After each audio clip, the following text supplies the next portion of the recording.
Sejam bem-vindos a mais um Upercast, podcast no qual a gente fala sobre marketing digital. Fala pessoal, meu nome é Leandro Gorzoni, CEO e fundador da agência Uper, e hoje a gente está aqui com o Vitor Felipone e o Léo Moreira, nossos analistas de mídia, para debater um pouquinho sobre o mercado e fazer um bate-bola aqui com eles e também levar um pouco mais de informação relevante para o mercado. A ideia é a gente fazer esse podcast, que ainda é um sonho grande aqui da Uper em não só levar mais resultados para os nossos clientes, mas também ter mais informação relevante para que o mercado possa consumir. Então, a ideia aqui é que a gente leve um pouco mais de conteúdo e tenha um debate muito rico com essas duas pessoas aqui que manjam muito de mídia e conhecem a fundo o que se passa com os nossos clientes. Primeiro, Léo, super obrigado. Vitor, super obrigado pela presença. E para iniciar aqui o nosso Upercast Mercado, no primeiro episódio, a gente vai falar um pouquinho sobre ROI. Acho que não teria tema melhor para a gente debater. É um tema super, hiper expressivo quando a gente fala de resultado, quando a gente fala de maximizar vendas e por aí vai. Então, eu queria já puxar aqui nessa primeira pauta para entender um pouquinho de KPIs. Assim, a gente sabe que ROI é um dos KPIs principais e dos quais a gente tem que olhar e tem que acompanhar, mas muitas vezes eu vejo clientes falando assim, tá, mas que além de ROI eu tenho que acompanhar? Ou principalmente, quando o ROI vai mal, para onde que eu olho? Qual que é o KPI drive ali para me sinalizar ou para me orientar para fazer uma análise se o ROI está indo mal, ou se o ROI está indo bem, ou como que eu escalo esse ROI? Enfim, acho que aqui a gente tem várias linhas de debate. E a pergunta base é: quais KPIs vocês olham na operação de vocês? Quem começa? Léo. Boa. Eu acho que assim, varia muito de cada estratégia, né, que o full media, enfim, o profissional está aplicando hoje dentro do negócio, dentro da conta, principalmente. Mas um dos grandes KPIs que a gente compara, além do ROI, é o custo por aquisição, né, o famoso CPA, que ele nos norteia para saber se o volume expressivo de conversões, de transações que nós estamos tendo dentro da conta está de fato valendo a pena ali toda a operação, toda a estratégia de negócio. Então esse é um que dá para se basear bastante também e levar bastante consideração ali para acompanhamento e monitoramento mesmo, dia após dia, né, da performance das contas. Boa. Puxando por meu lado, acho que um indicador também que eu acompanho bastante diretamente, principalmente quando o ROI não tem um nível saudável, é a própria receita em si, o número absoluto. Acho que tem vários casos em que a gente não tem o ROI que está de acordo com o cliente, assim, a gente faz uma estratégia mudando, buscando escala, que é outro ponto que a gente pode bater bastante aqui na questão de ROI de escala.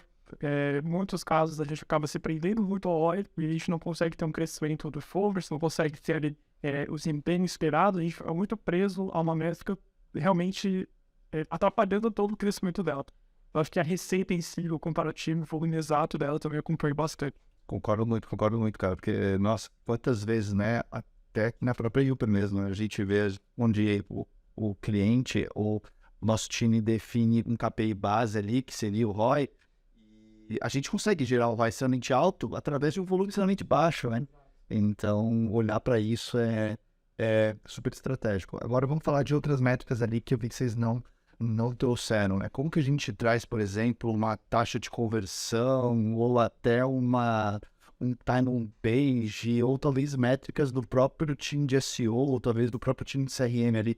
Como que vocês veem, ou o quanto vocês veem essas métricas sendo participativas na definição de ROI? Assim, eu vou dar um spoiler aqui que tá na minha cabeça até, que acho que tem que vir para a mesa, que é LTV.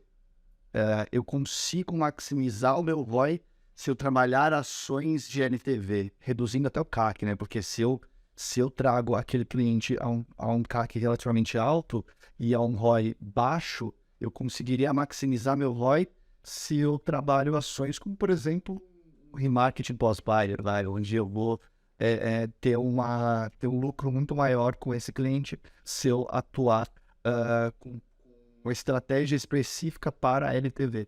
Como que vocês veem essas operações e essas métricas operando dentro de uma estratégia de maximização de ROI? Léo. Acho que a especificidade que a gente pode ter dentro de um direcionamento de campanha faz toda a diferença ali para que a gente consiga ter um timing page, um fluxo de usuários, mas dentro do nosso site, de fato significativo e representante. Até porque, né, você adquirir novos usuários acaba sendo até menos custoso, ou perdão, acaba sendo mais custoso do que você manter os usuários dentro da sua base já, e com uma certa recorrência. Então, muito agregado, as estratégias já são feitas, né, de prospecção e aquisição. Trabalhar sempre esse retargeting, essa comunicação com quem ainda está dentro da sua base, faz com que você consiga, ao longo do tempo, ter essa escalabilidade que o Dr. mencionou. Que tem um ponto que junta um pouco uma situação específica que eu acho que junta um pouco disso, que é realmente quando o cliente pensa em uma questão de aumento de investimento, que aí eu acho que entram outros indicadores para a gente ficar de olho. Então, quando a gente aumenta o investimento, muitas vezes a gente pode ver um impacto no ROI, um impacto negativo, a gente pode ver uma queda. E aí, quais são outros indicadores que a gente pode realmente ficar de olho? Acho que a navegação do site como um todo, porque eu estou pensando no cenário que a gente vai aumentar nosso investimento, a gente pode muitas vezes trabalhar uma ação mais de brand, a gente pode focar mais em topo do funil. Possivelmente a gente vai impactar também pessoas que a gente não conhece ainda. O Léo comentou sobre reimpactar, ser mais barato, mas a gente também vai buscar um momento ter um novo público, ter um usuário que ainda não acessou o nosso site, e aí por isso a gente tem que olhar outros indicadores. Então a taxa de conversão é realmente um ponto importante de ficar de olho. Ela deve ter uma oscilação nesse momento, mas é importante a gente ver a evolução dela. Indicadores de navegação de página também, duração do tempo da página, acho que esses indicadores são importantes, principalmente nesse cenário que a gente está buscando no momento de investimento, pensando no aumento de usuários para depois o ROI voltar a uma equação mais saudável, nível mais saudável. Cara, faz super sentido o que vocês trouxeram, assim, eu concordo de geral. Vamos falar um pouquinho sobre ROI ideal, né? A resposta aqui não tem uma resposta certa, né? Já entregando o ouro ali, mas eu queria entender com vocês como que vocês debatem isso aí no dia a dia com os nossos clientes, com grandes contas que eu sei que vocês tocam, como que vocês buscam até mesmo nível de mindset mesmo, né? Porque eu acho que o ROI ideal ele é muito mais um mindset do que um número propriamente dito, né? Como que vocês trabalham essa equação na cabeça de vocês e no dia a dia de vocês nas estratégias? Eu acredito que a partir do momento que a gente entende o segmento do cliente e o cenário no qual ele está inserido, a gente consegue compreender qual que é o ROI ideal, né, o que a gente chama aqui dentro de ROI break-even, e a partir desse momento conseguir escalar ele de acordo com as estratégias que já estão sendo ali trabalhadas. E hoje, felizmente, né, as plataformas e ferramentas possibilitam com que a gente force cada vez mais as campanhas de acordo com o histórico, de acordo com o machine learning, para conseguir ir escalando ali esse ROI, né, e esse retorno que as nossas campanhas estão tendo dia após dia, né, indo de forma mesmo gradual, gradativa, até o momento que a gente consiga ter o melhor dos cenários possíveis ali para esse cliente, mas muito entendendo o cenário e o segmento que ele está inserido. Acho que realmente, a nível geral, a gente realmente não tem esse número. A nível mercado, nicho, talvez a gente consiga ter um número geral, mas ainda assim acho que não é o número para se balizar. Eu acho que eu concordo muito com ela no sentido de que a gente precisa ter o high break-even, porque muitas vezes o cliente não tem esse número e aí dificulta muito a nossa operação. Acho que esse é o ponto de partida inicial, antes da gente definir qual que é o cenário ideal, qual que é o que vai ser desejado, que a gente vai procurar com as nossas estratégias. A partir do momento que você não tem ali definido o seu ROI de impacto, você está muito mais preso, você não consegue trabalhar toda a sazonalidade que você vai ter, por exemplo, durante o ano, então forçar um período pré-sazonalidade para depois na sazonalidade você aproveitar todo esse pico que você já vai ter. Então, acho que não tem um ROI ideal, claro, e acho que principalmente o que a gente precisa ter de ponto de partida é o quanto que é o impacto, para você ter quanto que é minimamente saudável para você, para depois a gente entender em conjunto qual que vai ser a estratégia, para a gente aproveitar toda a maleabilidade ficando dentro desse artefato também. Legal, então já fica aí uma lição de casa muito grande aí para quem estiver vendo e for lojista ou, enfim, analistas, de entenderem a operação através de custos de compra de produto, custos de emissão de nota, custos operacionais de maneira geral, para que vocês consigam calcular, ter esse norte de qual que é o ROI break-even para a sua operação. É fundamental do nosso lado como agência, vídeo que o Vitor trouxe e o que o Léo complementou, de que a gente tem que ter um norte para conseguir seguir e conseguir destrinchar entre estratégias para conseguir chegar neste ROI break-even.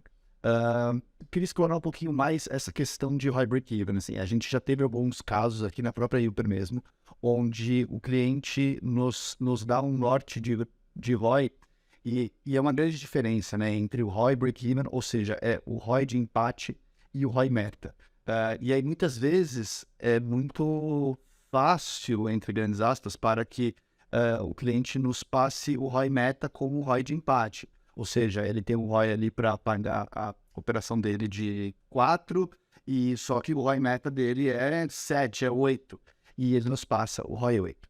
Eu queria explorar duas coisas aqui com vocês. Primeiro, como vocês separam esse grande canal, assim, como vocês entendem um lojista ou uma operação que passa o ROI break-even 8, sabendo que a gente atinge 4, 4,5, 5 a todo momento, que é maior do que o ROI 4, mas entendendo que a gente ainda não tem noção que o ROI mínimo dele é 4, ou seja, na nossa cabeça a gente só tem aquele ROI 8. Como que a gente destrincha essas estratégias, ou qual que é a sugestão que a gente levaria para ele? E a sugestão pode ser simplesmente, cara, eu preciso revisar seus custos, porque como mídia eu não estou conseguindo. Como que a gente leva isso? Mas eu queria que a gente debatesse também muito sobre como o branding entra nesse papel, assim, eu posso responder por branding em cima deste ROI break-even, ou vocês entendem que ele é um investimento apartado? Como que vocês lidam hoje com essa questão de ROI canal e de ROI operação? Eu acho que é extremamente necessária essa divisão entre a estratégia que é dada para branding, ao fortalecimento de marca, para o que hoje a gente já trabalha com conversão e performance, principalmente para que a gente consiga entender esse ponto de gerar demanda e responder a demanda que está sendo gerada. Né? Porque hoje, quando a gente entende um pouquinho também das plataformas e de como a gente consegue atuar, né? Principalmente falando de Google, a gente está muito ali respondendo a demanda, muita questão até de pesquisa, né? Do que hoje os usuários já utilizam bastante, né? Do que hoje eles estão pesquisando, do que hoje eles estão se interessando ali dentro da plataforma.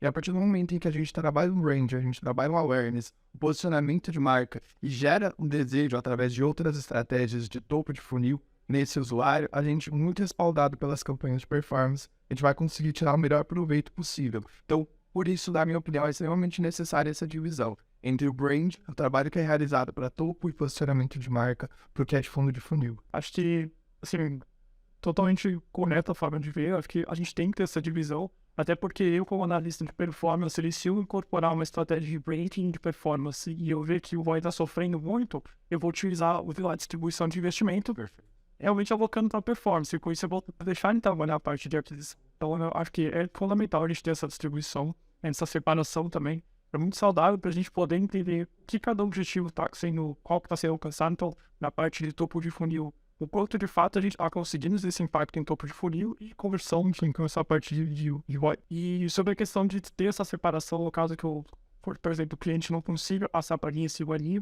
é realmente forçar nessa questão de sazonalidade. Eu, pelo menos, levo como estratégia. Então, eu levo bastante esse exemplo de Black Friday, que é muito simples, é muito notável, todo ano a gente enfrenta ele.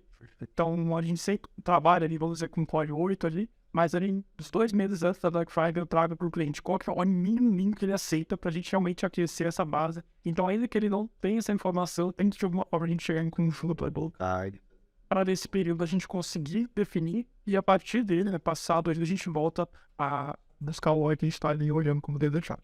Legal.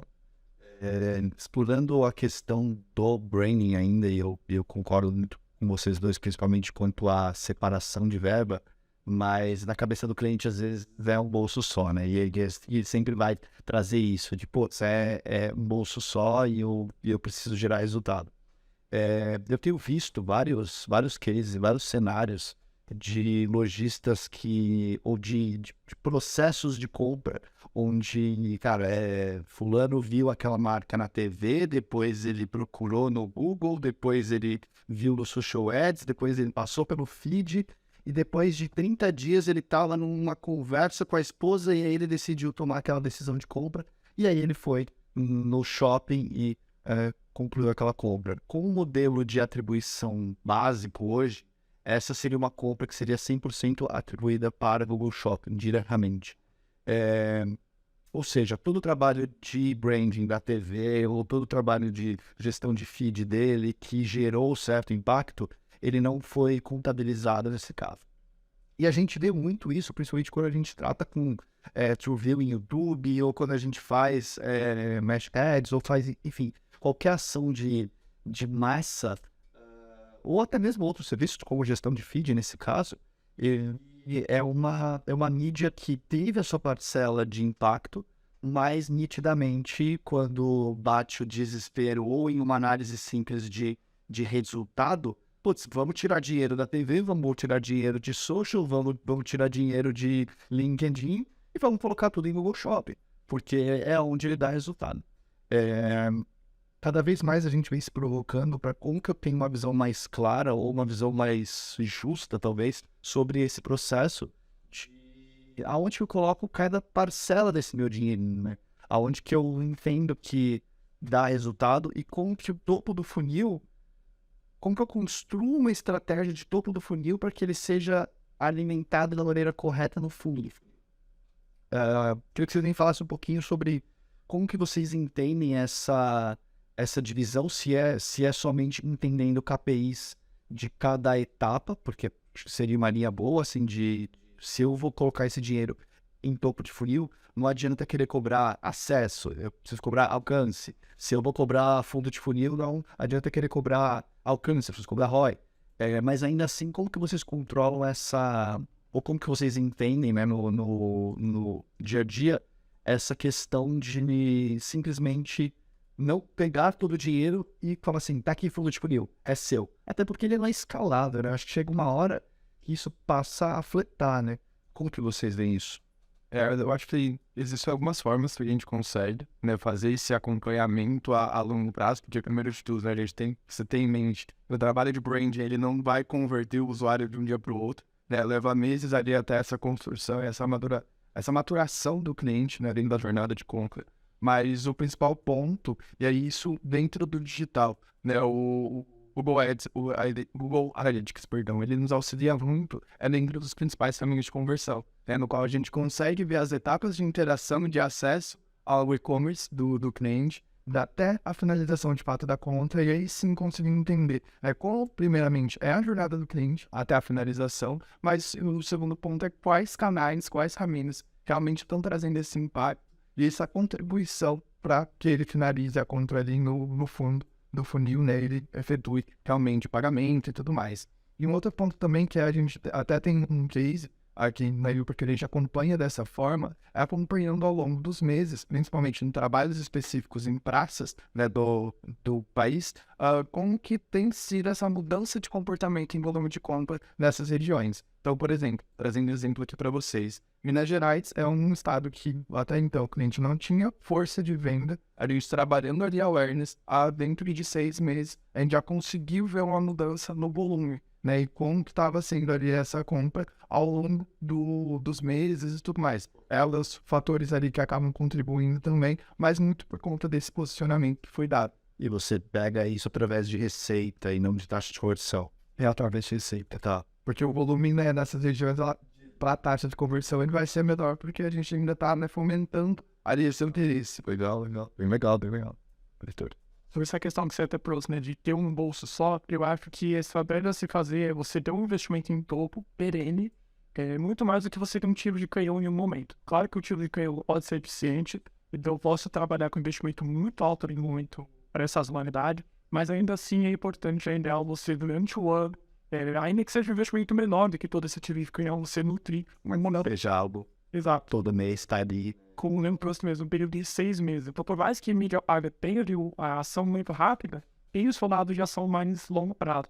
Então, você precisa de um investimento menor, mas você alocar ele de uma forma mais contínua, você trabalhar melhor, trabalhar vários tipos de comunicação de topo de funil, que a gente consegue fazer de diversas formas, diversos canais, em vários momentos. Acho que é uma ação preferível do que você ter realmente um impacto muito forte, sendo assim uma estratégia possível de se fazer, mas que pensando também na saúde da sua estratégia e na saúde do seu negócio pode ser um movimento importante de você fazer. Que é um mindset muito comum de quem está começando, às vezes, né? Eu começo a investir em branding, mês que vem, e aí, como é que tá o resultado disso? Cara, não, assim, não é da noite pro dia que a gente convence alguém a ter uma paixão, a ter um desejo pela sua marca, né? Então fica aqui um grande recado para quem quer investir em marca, investir em branding, topo de funil, awareness. Primeiro, invistam, né? É algo que se faz muito necessário, mas como o Vitor e o Léo trouxeram aqui, acho que é muito importante você separar as expectativas que você tem frente a este canal. Não é tiro de canhão, assim, não é... Existem estratégias até que são tiro de canhão, mas é algo muito mais saudável você trabalhar branding de uma maneira recorrente e estratégica do que você simplesmente esperar que vai salvar um ano ali, vou fazer branding na Black Friday porque isso vai dar resultado, cara. Dificilmente é algo que a gente vê como valioso ou como estratégico, mas todo mês você tem uma estratégia de entendimento, de análise de criativos, de percepção que você leva e tudo mais, a chance de você ter um impacto maior no seu fundo de funil, na minha opinião, é bem maior. Vamos falar sobre canais, já que a gente falou muito sobre ROI e sobre branding, e até quebrando esses dois ecossistemas, assim. Eu tenho um debate muito constante com amigos, conhecidos e com o próprio time, existe vida fora de Google e Facebook, fora de Google e Meta, né? Eu queria começar já com essa mega provocação de se existe como você ter um sucesso fora de Google e Meta. Com toda certeza existe, né? Tem canais ali que têm contribuído muito, né? E cada vez mais explorar essa questão de performance, né? No sentido de veiculação de anúncio, dark post, até para, novamente, né? Isso que a gente estava comentando, de alcance, de branding, posicionamento. O Pinterest, o TikTok, eles estão trazendo cada vez mais esse olhar e essa contribuição para uma prospecção de usuários comparado a outros canais, como o Google e Meta. Muitas vezes a gente acaba ficando, de certa forma, limitados para as frentes em que eles nos possibilitam de fazer uma veiculação, né? Então, tem realmente ali outras plataformas que acabam contribuindo bastante ali para a performance como um todo, né? E para o projeto estratégico como um todo, que faz com que, não só para a performance em si, né, com foco em conversão, mas como para branding também, alcance de reconhecimento, a gente conseguiu ter uma leva ali significativa e relevante, né, de usuários para dentro do site. Legal. Antes do Vitor responder também, eu já vou adicionar mais uma pitada nessa pergunta, que ainda em Google e Meta, né? Então a gente vai falar muito se existe resultado, existe potencial fora desse grande ecossistema, que a gente sabe que existe uma dependência muito grande, mas eu queria também provocá-los a ter uma resposta de, ainda dentro de Google e Meta, vocês entendem, e eu sei que vocês trabalham majoritariamente muito focado nesses dois canais, existe oportunidades nesses dois canais de fato para ganhar escala e para ser estratégico e para ter muito resultado? Ou vocês entendem que já é um canal que, cara, você tem que estar por obrigação, sabe aquele arroz e feijão, assim, você tem que estar, mas não espera muita escala dali, porque todo mundo está lá. Vocês entendem que, apesar de todo mundo estar lá, vocês conseguem ser super, hiper estratégicos e ter escala dentro dele? Ou ele é um canal que você tem que estar de uma maneira boa, obviamente, mas não tem muito mais do que sair dali? Puxando o meu lado, acredito que você tem essa certa obrigação de você estar presente, mas ainda assim é uma estratégia, uma possibilidade muito grande de escala. Boa. Na minha visão, Google e Meta, quando a gente faz, são os mais versáteis, por isso que a gente acaba adquirindo bastante na nossa estratégia, por isso que a gente acaba usando bastante. Então você consegue trabalhar a parte de aquisição, você consegue trabalhar a parte de conversão, e aí outros canais você também consegue usar na sua estratégia, só que eles não têm tanta versatilidade quanto o Google e Meta, por exemplo. Então, o caso que o Léo trouxe, TikTok, Pinterest, são canais que você consegue trabalhar que são muito fortes, são muito interessantes até a parte de segmentação, porque você está aparecendo em mais um canal, fora do que você já está de padrão, mas ainda assim são canais que, por tendência, dificilmente você vai ter um resultado ali final muito forte. Em compensação, você pode pegar outros canais, como, por exemplo, mídia programática, afiliados, que aí você consegue ter um controle maior dessa parte de aquisição de receita, de conversão. Você pode definir uma estratégia focada realmente nisso, um custo por aquisição que você vai definir, só que aí você realmente não vai estar trabalhando necessariamente a aquisição. Então, eu vejo dessa forma, você tem os que são versáteis para você fazer as duas partes, e aí se você quiser trabalhar fora dessas duas opções, aí você tem que realmente destinar qual vai ser o seu objetivo, se vai ser a aquisição ou se vai ser a receita. Os canais eles vêm muito para contribuir, né, já agregar no que hoje dentro de Meta, dentro de Google a gente trabalha, né, não é uma questão de substituição, mas de incremento realmente, e principalmente quando a gente fala também de mídia programática, né, aumentar esse leque de canais e sites que a rede ali nos possibilita, além do que hoje o Google já nos fornece, né? Então é realmente vindo ali com um incremento, e não, né, deixando ali de lado o Google e Meta, que hoje são os principais. Boa. Pessoal, já está caminhando aqui para o nosso finalzinho, já passei por todas as pautas aqui, mas eu queria que vocês deixassem um recado, mas esse recado eu vou enviesá-los quanto a esse recado. Primeiro, eu queria que cada um de vocês selecionasse um canal. Então, se vocês tivessem somente um canal para abordar todos os clientes que vocês cuidam, qual seria este canal? E uma segmentação. Então, assim, se é search, se é shopping, se é lookalike, se é... Enfim, acho que vocês podem ir explicar por quê, para que a gente saiba qual é a preferência de vocês e que a gente possa aprender um pouquinho mais também com essa preferência de cada um de vocês. Se tiver uma dica final também, super bem-vinda.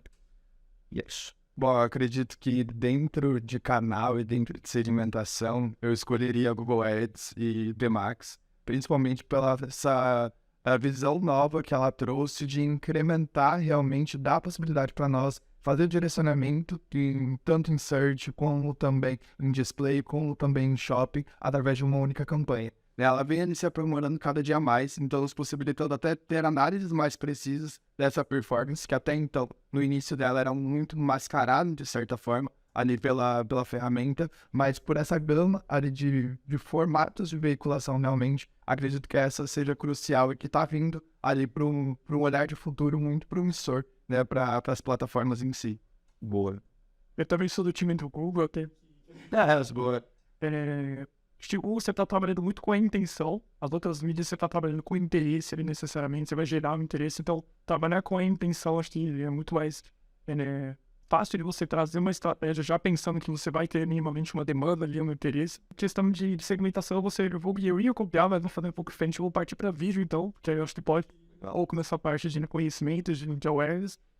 Acho que o YouTube é um canal que está ali junto com que a gente tem muita possibilidade para explorar, cada vez mais as pessoas vão pesquisar, tirar dúvidas e consumir o conteúdo direto em vídeo do que na pesquisa. Então, é um lugar que as pessoas vão cada vez mais continuar e se manter. A gente vê até redes sociais caindo depois de um tempo, né? Alguma rede social que começa tem uma queda, mas a gente vê o YouTube se mantendo por muito tempo.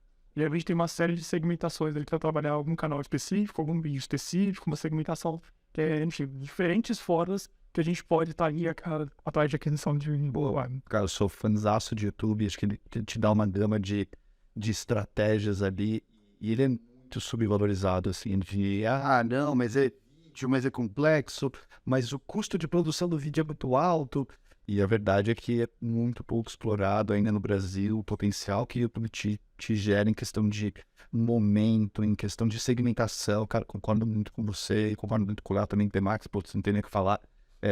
Mas quando a gente vai para outras estratégias além do fundo do funil, aí você tem que trazer no YouTube para beleza, você tem que trazer uma estratégia de posicionamento de marca, e aí cai muito com o que você falou de todos os meses você tá presente ali de uma maneira recorrente, batendo naquele público específico. Pode ser muito bom para você começar a construir sua marca. Pessoal, obrigado, Léo, obrigado, Vitor. Foi um papo super rico aqui sobre informações, sobre ROI, sobre canais e estratégias. Para você que gostou, não deixa de curtir o nosso conteúdo e acompanhar o nosso podcast, tanto no YouTube, quanto no Spotify, quanto em agregadores de podcast em geral. Muito obrigado e a gente se vê no próximo episódio do Ubercast Mercado. Valeu!